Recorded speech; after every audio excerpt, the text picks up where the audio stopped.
Bike lane critics were surprised to hear from the council that council members don't have a say in where these bike lanes are placed. That's up to the mayor's office with advice from city staff. Still, bike lane critics say the council should have more of an influence in where and how these bike lanes are placed. Under the new lockdown alarm system, as soon as the button is pushed, the hallway doors are supposed to close. And that's how quickly it happens. Damage caused by 2 major hailstorms in the Colorado Springs area this summer has brought out the creativity in some vehicle owners who want to protect their vehicles from a 3rd hailstorm. We'll show you how they're doing it tonight. With harvest season approaching in southern Colorado, how will it be affected by the hot, dry September weather we're having? More on that coming up. What we've learned is that this kind of hot, dry weather, as long as it doesn't last too long, is actually good for fruits and vegetables. It intensifies their flavor and causes them to ripen sooner. It's nature's way of getting all of this produce ready before it dries out. People around the country saw the kind of hail damage this area received during that first hailstorm in June. But this vehicle is from Oklahoma, and you can see what kind of damage it sustained. The hail all but caved in the front windshield, caused some damage to the body, and then did this to the rear windshield. Colorado Springs is now just past the halfway point of 2C, the 5-year expanded street paving project financed by a tax increase. Coming up, a progress report.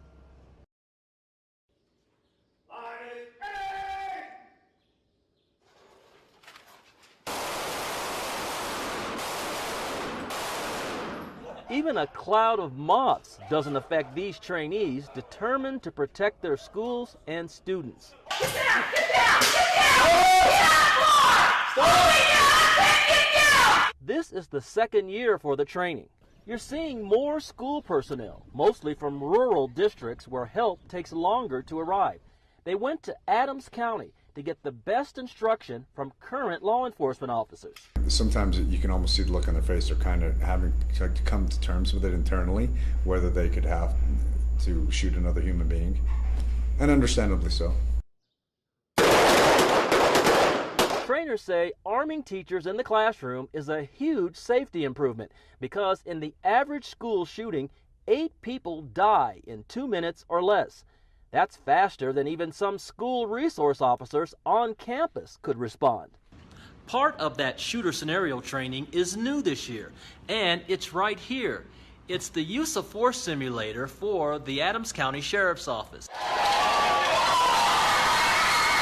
It's the kind of training that law enforcement officers get regularly, but that civilians rarely see. The training also addresses a concern from critics. If I do it fast, that front sight just tears up your hand. Trainees learn how to keep a student or someone else from taking their guns. But despite all their hard work, many trainees, like these 2, prefer to remain anonymous, partly because of opposition they get from people back home and in their own school districts. A lot of larger school districts is that the boards have no appetite for it, and not only are they not interested in authorizing staff, they won't even have the conversation. But I'm the guy who's going to keep their kids safe too. I'm also the gal who's going to die if that's what it takes for their kids. But that doesn't reassure opponents of arming teachers. Some of the opposition comes from perhaps a surprising source, the head of the state teachers union. We are so underfunded in our state for school funding that we actually need to be putting our resources and our energy into funding things like mental health supports, like more increased school counselors, social workers, psychologists. In other words, resources that might prevent a school shooting.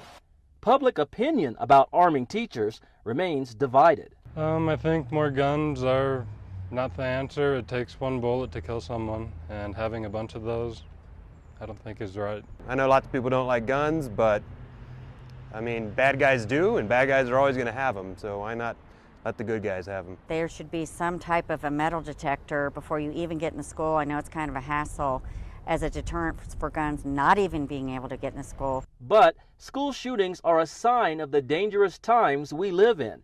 It's why John McFarlane, a teacher in Academy District 20 in the Springs, attended one of this summer's classes and was willing to discuss the subject with us. I can understand how you would think guns equals bad. And I want those people to know that somebody like me who cares deeply about his students as if they were his own kids, I don't ever want to be in a situation where I am helpless and I can't save a life. And watching one of the June classes is Evan Todd. He was shot during the 1999 massacre at Columbine High School, the first in a wave of Colorado school shootings. I was hit in the lower left side of my back. Signing up to be a teacher is already a noble profession, and the fact that they're going above and beyond, not just only teaching the young minds, but protecting their lives. Todd survived and recovered. Now we see this year's training through his eyes. Understand. Do you have one in the chamber? Yes. Do you have just one in the magazine? Yes. Okay, that's exactly how you want it. So I wanted to come out and just tell them thank you. And Todd plans to attend the August training class.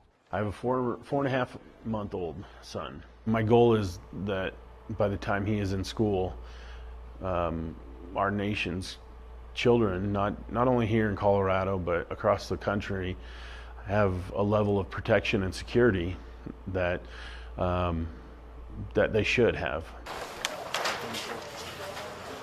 We can only hope that those for and against arming teachers will find common ground before the next school shooting. So you know what to do. I wish I could climb in your head and help you, but I can't. You've got to do it yourself, right? Scott Harrison, KRDO, News Channel 13. It covers about a half-mile between railroad tracks and Shooks Run Creek, southwest of downtown Colorado Springs. On Wednesday, our SkyTracker 13 drone recorded the first aerial images of a camp that will be closed a week from now.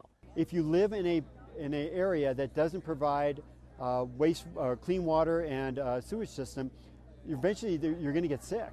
And that's what we want to stop, is people from getting sick, getting cold, freezing to death. A dozen local agencies spent 4 hours at the camp Wednesday, providing food, medical care, and other services to help these campers get out of their homeless situations. But easier said than done for people like Kathleen McCloskey. She and her boyfriend have been in the camp for 3 weeks. I've had my stuff stolen 3 times since I've been here. And I have anger issues, so I know I have issues. I'm seeking help for that.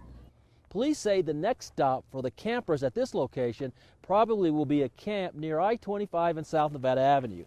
That's not far from where a man was shot at a homeless camp just last week. And as we've seen in many homeless camps, the campers end up returning within weeks or even days. But this time, police say they will not return to this location unless they're asked to do so by the property owners. And they're asking those property owners to be responsible and maintain their properties. Meanwhile, campers like Caveman, who we met last week, will be on the move again and continue an uncertain future. In Colorado Springs, Scott Harrison, KRDO, News Channel 13. It's what we don't often see in mid-March, but flames and smoke from the Carson Midway fire is something we feared given our long stretch of dry weather. These fires create their own wind, and they can take off like a carpet of gasoline and just go. Many evacuees remained in the area as long as they could with their pets and animals, and frantic about homes in the path of the blaze. I don't know, I'm still freaking out a little bit about my house. I'm trying not to cry, so...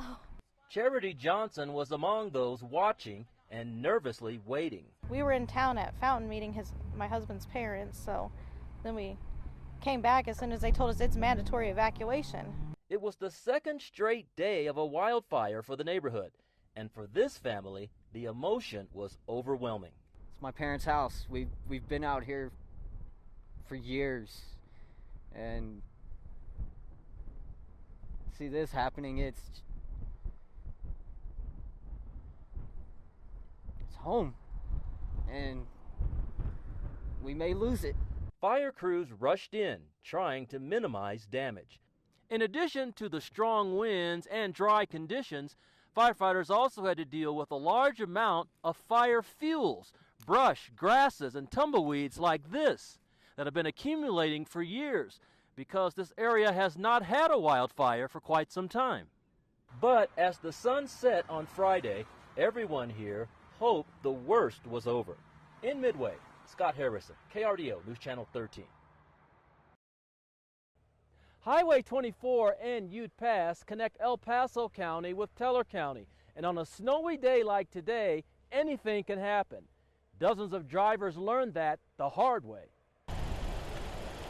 Around 10:30 Sunday morning, this 18-wheeler became stuck on the icy pavement in the left westbound lane.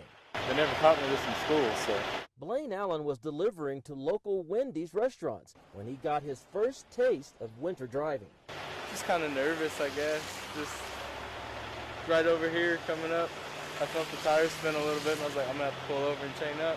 He did, and he got some help from a veteran trucker, one of many drivers stuck behind the semi. He didn't know how to throw some chains on his truck, so I went over there and threw some chains on there for him. I'm used to this weather in these Rockies, so. But other than that, it was just trying to visit my grandma with my family here. There wasn't enough room for the plows to get through, but crews shared the gravel from their dump trucks to give the stuck truck some traction. It was around noon when the stuck semi in Ute Pass finally got unstuck and was able to make its way on its route. But it didn't get very far. Just around the bend, stuck again, this time on the shoulder out of traffic, and more help needed. So many vehicles were stuck in the traffic freeze that a state trooper helped, pushing by hand and by patrol cruiser. I work down at Fort Carson. I'm active duty military, and we finished a training exercise last night, so I'm just trying to get home after being gone for a couple days. Eventually, everyone made it home. After all that happened on this day, many drivers have probably had their fill of driving in the snow. But the risk isn't over yet, because drivers will have to deal with slick roads again during the Monday morning commute. In Ute Pass, Scott Harrison, KRDO News Channel 13. Let's go! Why are you not going faster? Let's go! Let's go! Let's go! Let's go! Let's go! The loving welcome by senior cadets. And of course, the haircuts. Both are familiar sights and sounds of In-Processing Day at the Air Force Academy. These young men and women started the day as appointees, looking forward to becoming basic cadets by the end of the day. Going through the application process was very tough, but it's definitely going to be worth it, especially when I walk across that graduation stage. I was recruited as a basketball player, and I decided to come here to play basketball and serve our country in the military. Standing with the appointees as they wait to register, their families. It was a mixed range of emotions all at the same time. So I screamed in joy, cried in sadness. It may surprise you to know that around a third of the appointees come to town without their families to see them off. But the Academy has that covered. Our Associate of Graduates has a fantastic program that has a bed and breakfast, so usually someone brings them here. New this year, more activities for the appointees and their families to make the families more a part of the overall Academy family. And after the emotional parting,